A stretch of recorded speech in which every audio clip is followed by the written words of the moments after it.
बोलो। मेरे पापा भगवान जी को नहीं मानते, मैं क्या करूं? बेटा कहाँ है तुम्हारे पापा? नहीं आए हैं। भगवान जी को नहीं मानते? नहीं। आप मानते हो? हाँ। कितना? बहुत। कहाँ रहती हो आप? कवर्धा में। ओह, अब आपके पापा यदि आ जाएं तो हम उनकी क्लास लगाएं। ठीक है। वो मुझे पूजा नहीं करने देते। क्या बोलते हैं? कि पूजा ये फालतू चीज मत करा कर। अच्छा, जय श्री राम, जय बागेश्वर राम। धाम, जय हो गुरुजी की। ये मेरी बेटी है गुरुजी। मैं डॉक्टर जूही सोनवानी हूँ। मैं एमपी की बेटी हूँ और बहू छत्तीसगढ़ की हूँ। मेरा जन्म जो है छतरपुर में ही हुआ है और मेरा जो बचपन है वो भी छतरपुर में ही बीता है। तो ये जो प्रश्न कर रही है बिल्कुल सही है और इसके पापा नहीं आए। मैं डॉक्टर होते हुए भी मैं हर जगह जहाँ आपकी कथा होती है पूरी कोशिश करती हूँ कि मैं ही नहीं, मेरी चारों जनरेशन, मतलब कि मेरी माँ, मेरी नानी भी आई है, 4 साल की बेटी से लेके 80 साल की नानी, जहाँ भी आपकी होती है एमपी छत्तीसगढ़ में, मैं पूरी कोशिश करती हूँ कि मैं वहाँ पहुँच जाऊँ और पूरे परिवार को लेके पहुँचूँ। सब मना करते हैं, सब बोलते हैं कि तुम इतना पढ़ी लिखी हो, तुम डॉक्टर हो। मैं एमडी पीडियाट्रिशियन हूँ महाराज जी, चाइल्ड स्पेशलिस्ट। तो आपसे थोड़ा सा एक निवेदन भी है कि हमारे मतलब मध्य प्रदेश में नहीं, हमारे भारत के लिए बहुत बड़े गौरव की बात है कि कैंसर अस्पताल वो भी सनातन धर्म से जुड़ के बन रहा है। तो उस अस्पताल में आर्थिक सहयोग तो हम सब देंगे ही, साथ में मैं अपनी सेवा तन से मुफ्त में देना चाहूँगी आपकी आज्ञा से, बागेश्वर धाम की आज्ञा से, क्योंकि छतरपुर जो मेरी जन्मस्थली है उसके लिए यदि मैं थोड़ा बहुत भी कुछ कर सकूँ तो मैं वो करूँगी। बहुत अच्छा। तो आपका वो छतरपुर में कहाँ घर था? छतरपुर में मेरे पापा जो है वो एग्जीक्यूटिव इंजीनियर थे, तो नगर पालिका में जो धर्मशाला है वहीं पे ही हम रहते थे। अरे वाह। और महाराज जी थोड़ा सा, क्योंकि हम कई बार आते हैं लेकिन मिल नहीं पाते, सिर्फ कथा में बैठते हैं, सत्संग सुनते हैं। ये बेटी भी आती है, मेरी ये बड़ी बेटी है ये भी आती है, ये मेरी माता श्री है ये भी हमेशा आती है, और ये मेरा भाई है क्योंकि ये सरकारी नौकरी में है और बागेश्वर धाम की कृपा से ही इसकी नौकरी लगी है, तो ये नहीं आ पाता, लेकिन आज ये आया है। ये मेरी नानी 80 साल की है, ये भी आई है। माता जय जय। हम पूरी कोशिश करते हैं महाराज जी कि एमपी छत्तीसगढ़ में जहाँ जहाँ आपकी कथा, मेरे बच्चे और सनातन धर्म को मैं पूरी तरह से आपके साथ और भगवान की कृपा बढ़ाती रहूं। ये बहुत सुंदर। ये भी सेवक है हमारा, ये भी सागर का है और ये भी हमारे साथ आता है। बहुत अच्छा। चलो जय हो। सुनो बहन, छत्तीसगढ़ सुनो बहन, डॉक्टर पद पर रहकर के सनातन संस्कृति का संवर्धन करना, पद की प्रतिष्ठा के प्रभाव और पढ़ने से बाह्य जगत की रोटियों की इज्जत की व्यवस्था बहुत अच्छी हो सकती, लेकिन अंतर मन की प्रसन्नता तो परमात्मा की भक्ति से ही हो सकती। बंगला, गाड़ी, मकान, पत्नी, पति, परिवार, ये तो प्रसन्नता रखते ही हैं, लेकिन यदि वास्तविक प्रसन्नता कही जाए वो भगवान की भक्ति में ही मिलती है। तो आपने जिस पद पर रहकर के सनातन संस्कृति के कार्य को प्रारंभ किया, प्रत्येक व्यक्ति का ये दायित्व है सनातनीय संस्कृति का आचार विचार व्यवहार अपने जीवन में उतारने का।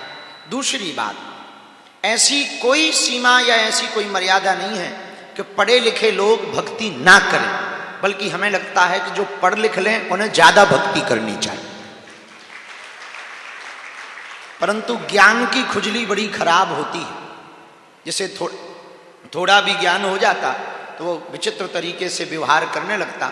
और ज्ञानियों को समझाना सरल है, अज्ञानी को समझाना सरल है, लेकिन जो ज्ञानी है नहीं, अज्ञानी अपने आप को मानता नहीं, उसे समझाना बड़ा कठिन है। और जिसे वास्तविक ज्ञान हो जाए वो निश्चित रूप से भक्त हो जाता है। तो आपने जो कार्य किया, हम अभी नानी को मिलेंगे, बिटिया को भी मिलेंगे। और जो दूसरी बात आपने कही कि धाम पर आप अपनी मातृभूमि पर सेवा करना चाह रही, 2027 में उद्घाटन होने के बाद अपोलो की टीम के साथ में हमने अनुबंध किया है संचालन का, तो एक मेल बनाई है, वो मेल हम सोशल मीडिया पर डाल देंगे, तो आप अपना पद नाम उस पर डाल देना, तो आप हॉस्पिटल में सेवा के लिए जितना भी आपके पास छुट्टियों का समय रहे वो धाम पर सेवा कर सकते हैं। जय हो, खुश रहो। तीसरा था आपका विषय कि पति भगवत भक्त नहीं है तो क्या करें। पति नहीं है पर आपकी भगवत भक्ति और बेटी की भगवत भक्ति से उनको भी निश्चित रूप से पुण्य मिल रहा है, और एक दिन ऐसा आएगा आप अपने रास्ते से बिल्कुल मत भटकना, अपने रास्ते पर अडिग होकर के बने रहना। एक दिन वो भी आपकी भक्ति को प्रसन्नचित्त होकर के स्वीकार करेंगे और वो भी भगवत भक्त बनेंगे। सीताराम। क्योंकि पढ़े लिखे लोगों को तर्क बहुत चाहिए। चलो, मैं, मेरे परिवार, मेरे पुत्र पुत्री और पति और सभी लोग सीताराम जी की शरणागति और भक्ति कैसे प्राप्त करें दिन रात, बस यही एक आकांक्षा थी। बहुत सुंदर बात कही, बहुत सुंदर बात कही, बहुत अच्छा। सुनो, बस भक्ति की कामना चाहते हैं, बस सीताराम जी का दर्शन चाहते हैं, बस। वाह वाह, बहुत सुंदर, बहुत सुंदर भक्ति की भावना रखते हैं।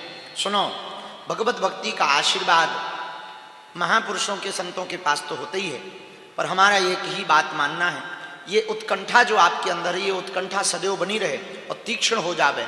ये उत्कंठा भगवान के मिलन के लिए जब बेचैन करने लगेगी तो यही उत्कंठा आपको श्री सीताराम जी के दर्शन कराएगी। प्रणाम। जो भी महापुरुष या संत मिले आपको, वो कैसे हैं, उनके गुण अवगुण उनको पास रहने देना। आप तो अपनी वृथा एक ही सुनाना कि हमको महाराज जी आशीर्वाद दो कि हमको श्री सीताराम जी के दर्शन होवे और हम पर श्री सीताराम जी की हमारे ऊपर और हमारे परिवार पर कृपा बनी रहे। ये मांग एक दिन आपको सही महापुरुष के पास ले जाएगी, वो तुम्हारे बाहें पकड़कर राम जी के चरणों में रख देंगे। इतने में ही तुम्हें श्री सीताराम जी के दर्शन हो जाएंगे। प्रणाम गुरु। जय जय जय जय, आशीर्वाद बहुत अच्छा है। सीताराम गुरुजी। सीताराम। एक प्रश्न था मेरा, बचपन से हम धारावाहिक में और गानों में भी सुनते जाते हैं कि राम सेतु बनते समय एक गाना था, वो पत्थर भी तैरे जिस पे लिखा हुआ श्री राम। तो अगर ये कहावत सच है कि पत्थर पे श्री राम लग के अगर पानी में भेजे और तैर रहा है, तो जितने भी वानर सेना थे और जितने भी थे वो नाम के ऊपर से कैसे चल के गए? बहुत सुंदर प्रश्न है, बहुत तार्किक बात है। चलो सुनो, इस प्रश्न का जवाब मुझे आज तक नहीं मिल पाया, मैं कई बड़ों से पूछा हूँ। जरूरी नहीं कि हम बहुत सटीक दे पाएं, पर जैसा दे पाएं उसको यथोचित तरीके से आप स्वीकार करना। सुनो जी, पत्थर पत्थर में राम नाम लिख करके तैराया गया। रामचरितमानस में भी वर्णन है कि प्रभु के नाम से पत्थर तैरे। प्रभु के नाम से पत्थर तैरने का मतलब है भगवान नाम का स्मरण करते हुए लिख करके पत्थरों को तैराया। पर इसका एक तर्क हमको अभी अभी मन में हमारी प्रेरणा आई, जो हम आपको कहना चाह रहे हैं। नाम तो सर्वत्र है, बानरों के मुख पर भी नाम है, जिह्वा पर भी नाम है, सर्वत्र नाम ही नाम है। हमको लग रहा कि राम नाम के ऊपर पैर ना रखे होंगे बानरों ने, हनुमान जी ने तो कदापि ना रखे होंगे, ऐसा हो भी नहीं सकता है। तो नाम कहकर के पत्थर तैराए गए होंगे तो पत्थर तैरे होंगे।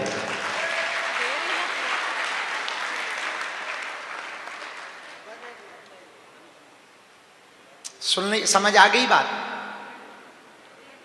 बोलो बागेश्वर धाम की। गुरुजी, मेरा आपसे एक प्रश्न है। अभी भी मेरा बहुत मन था तो हनुमान जी ने मेरी अर्जी सुन ली। अब मेरा प्रश्न है कि बागेश्वर धाम की स्थापना कब हुई थी और उसके पीछे की कहानी क्या है? पहले तुम एक शायरी सुनाओ, बहुत नकल करती हो हमारी।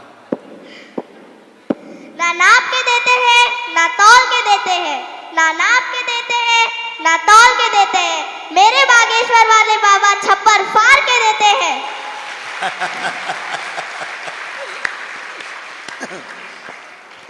सुनो, पूज्य श्री की थी उत्तराखंड के बागेश्वर जिले में जो बागनाथ मंदिर है, वहां पर जो महादेव विराजमान है, उन्हीं के जैसे स्वरूप के महादेव, उन्हीं की जैसी तीक्ष्णता उसी काल के बागनाथ मंदिर जो उत्तराखंड का है, उसी समय के बाद की समकक्ष की स्थापना बागेश्वर धाम की मानी जाती है।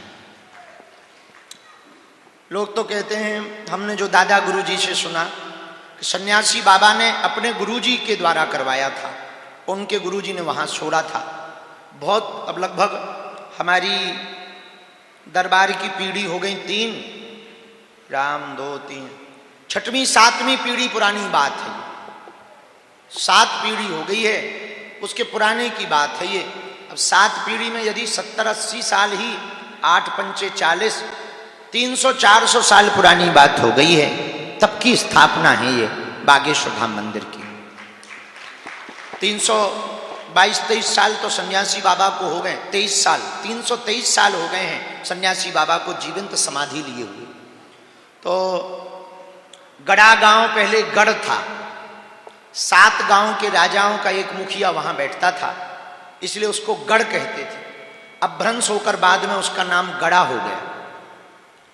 गढ़ था, वहां के जो गौड़ राजा थे, वहां के गौड़ राजा के कुल पुरोहित श्री सन्यासी बाबा थे, शुक्ल वंशीय सरयू पारी ब्राह्मण।